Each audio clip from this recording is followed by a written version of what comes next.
नमस्कार। मेरा नाम डॉक्टर गौरव चावला है। मैं डायरेक्टर और head of GI sciences department KMC Kanpur से आपसे बात कर रहा हूँ। आज मैं आपको पेट में गैस बनने के 5 कारण बताऊंगा या पेट फूलने के 5 कारण बताऊंगा। सबसे कॉमन कारण जो पेट फूलने का आता है वो है गर्ड स्पेक्ट्रम यानी एसिडिटी का स्पेक्ट्रम, जो 3 तरीके का होता है। जिसमें एक में होता है कि जब एसिड बनता है और वो हमारी फूड पाइप की लाइनिंग को जलाता है, उसे हम गैस्ट्रोइसोफेजियल रिफ्लक्स डिजीज बोलते हैं। एक तो वो होता है। दूसरा उसी कैटेगरी में आता है नर्ड। उसमें तेजाब बनता है लेकिन दिक्कत होती है, पेशेंट को पेट फूलता है, जलन होती है, लेकिन जब हम एंडोस्कोपी करते हैं तो कोई डैमेज नहीं होता है म्यूकोजा को, तो एक वो कैटेगरी होती है। तीसरा एक कैटेगरी होती है जिसमें तेजाब भी बहुत ज़्यादा नहीं बनता, मामूली सा ही बनता है, लेकिन हमारी जो फूड पाइप की लाइनिंग है उसमें सेंसिटिविटी काफ़ी बढ़ जाती है, तो उसे रिफ्लक्स हाइपर सेंसिटिविटी बोलते हैं। तो ये पहला एक जो मुख्य कारण है गर्ड स्पेक्ट्रम है।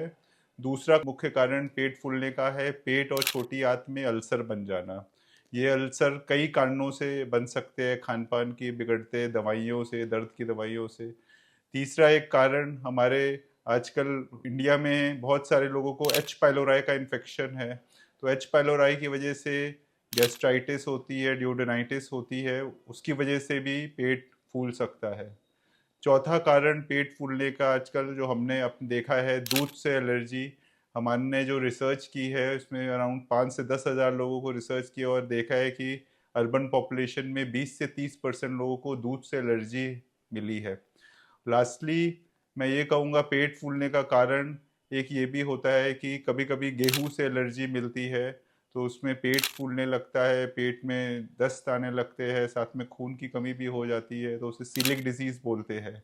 तो ये 5 प्रमुख कारण हैं पेट फूलने के। मैं ये कहना चाहूँगा, अगर आपको चाहते हैं ये वीडियो पसंद आया हो तो लाइक और सब्सक्राइब करिए, जिससे हमें मोटिवेशन मिलता रहेगा आगे वीडियो इस क्वालिटी के और इससे भी अच्छे तरीके से, जिससे आपको गैस्ट्रो से रिलेटेड या एंडोस्कोपी से रिलेटेड जो भी कॉमन चीज़ें हैं वो आपके तरीके से आप तक आराम से समझ में पहुंच